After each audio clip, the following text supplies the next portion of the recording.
él denuncia el 29 de junio, él es el asesino. El esposo Julio de su hija. César Hernández Ballinas denuncia el 29 de junio del 2010, pero la mató desde el 28 de junio del 2010. Prácticamente él durmió con el cuerpo de mi hija y me avisa a mí hasta el 29 de junio a las 7 de la mañana que mi hija se había ahorcado.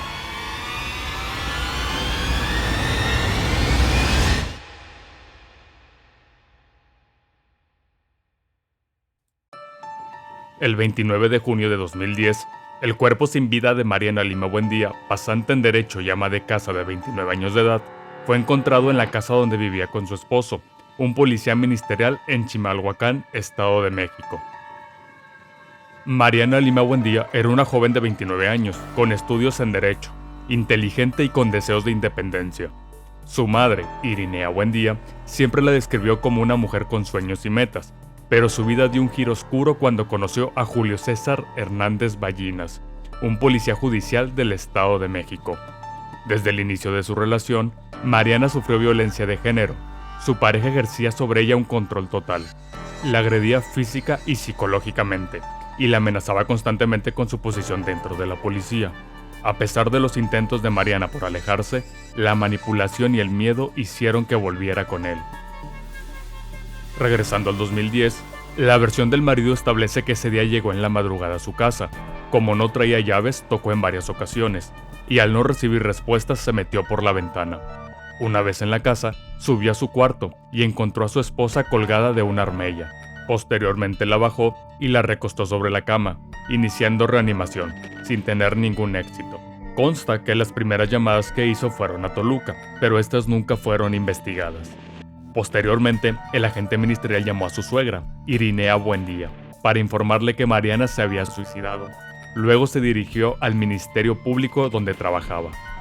Según consta en el expediente, antes de rendir su declaración, pasó por Bluetooth a 2 policías investigadores, compañeros suyos, varias fotos de su esposa que tomó antes de bajarla de la armella, en caso de que les tocara investigar el caso. Dichas fotos no llegaron al expediente, sino varios meses después.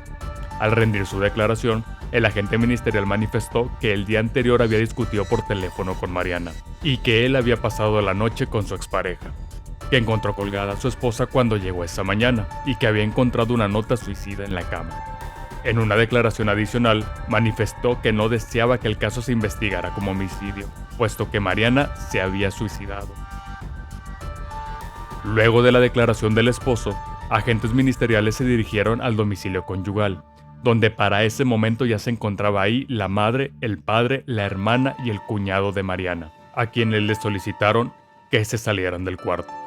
No consta en autos de dicho día los nombres de quienes realizaron el levantamiento del cadáver, ni de los peritos que analizaron la escena de los hechos.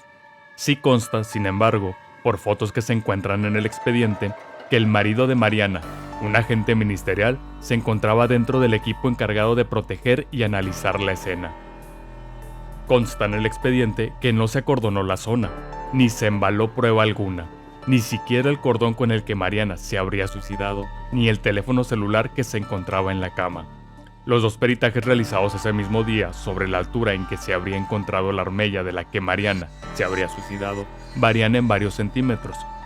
Además, todos los peritajes informan que el lugar de la muerte habría sido donde se encontró el cuerpo, es decir, en la cama, y no donde habría estado colgado. No consta en los peritajes iniciales que se manifestara que el cuerpo se hubiera movido para colocarlo en la cama. Según la declaración posterior de un perito que estuvo el día de los hechos en la casa de Mariana, cuando el equipo ministerial llegó ahí, la escena ya estaba contaminada. Una vez trasladado el cuerpo a las instalaciones ministeriales, se le realizó una autopsia que no incluyó un análisis sobre si habría sido víctima de violencia sexual. Dicho análisis había establecido que Mariana había muerto por asfixia.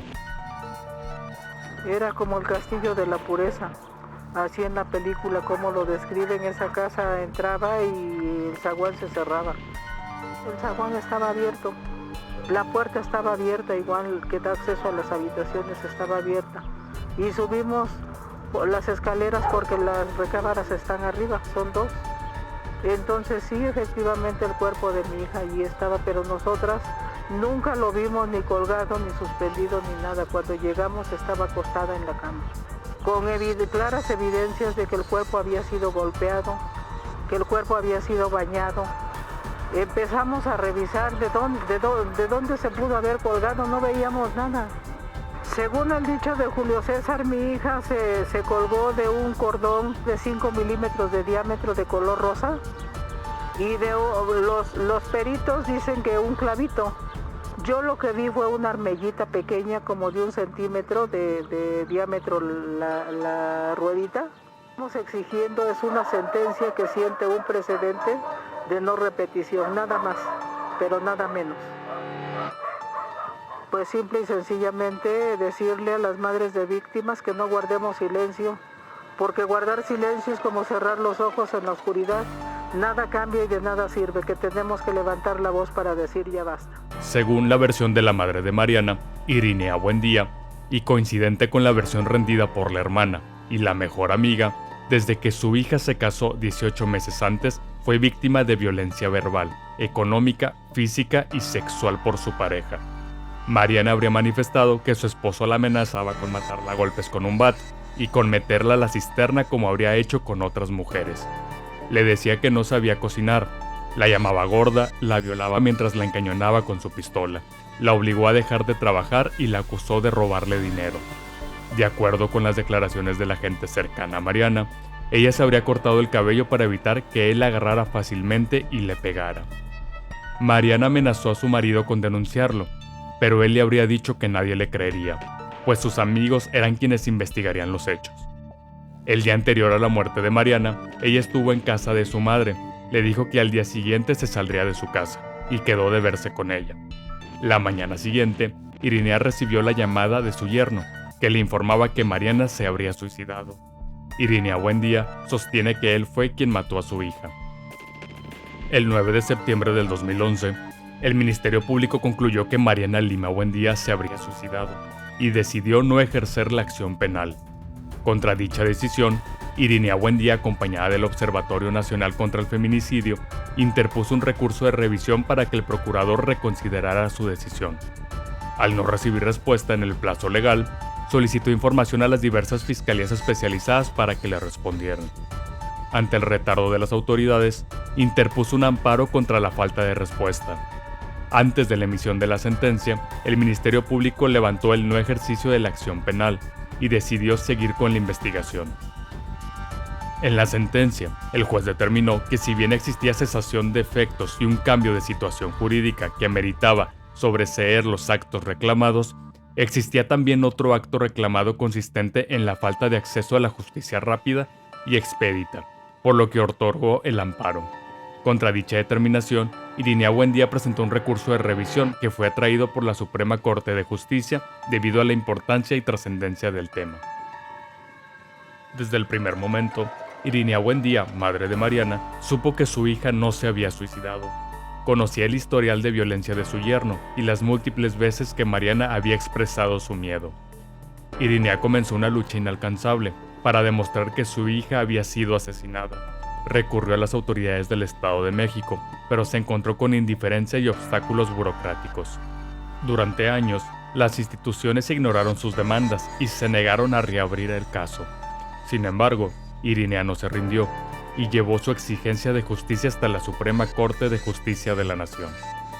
Tras 5 años de lucha, en marzo de 2015, la Suprema Corte de Justicia de la Nación emitió un fallo histórico, la cual constituye el primer pronunciamiento de este tribunal relacionado con el fenómeno de feminicidio, donde se ordenó la reapertura de la investigación del feminicidio de Mariana Lima Buendía. Estableció que toda muerte violenta de una mujer debe investigarse como feminicidio hasta que se demuestre lo contrario, creando un precedente legal para que los casos de violencia de género sean analizados con perspectiva de género.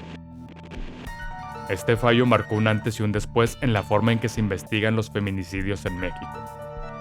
Al reabrir el caso, se encontró que Julio César había sido el feminicida de Mariana, por lo que fue aprehendido el 23 de junio de 2016, es decir, 6 años después de la muerte de la joven.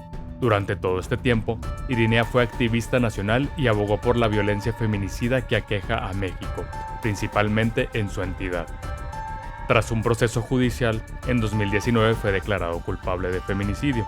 La sentencia fue un logro en la lucha contra la impunidad y un reconocimiento a la perseverancia de Irinea Buendía.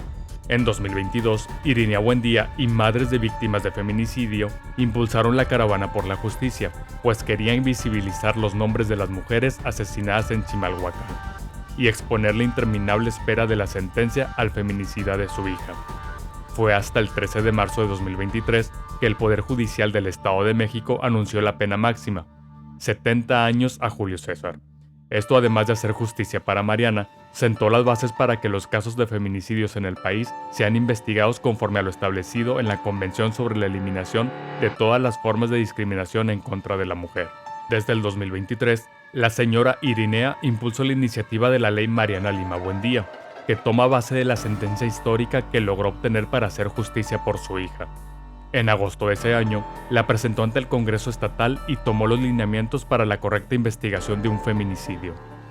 Irinea Buendía refiere que, de ser aprobada en el Estado de México, la impulsará en otras entidades federativas, para que la historia de su hija no vuelva a repetirse.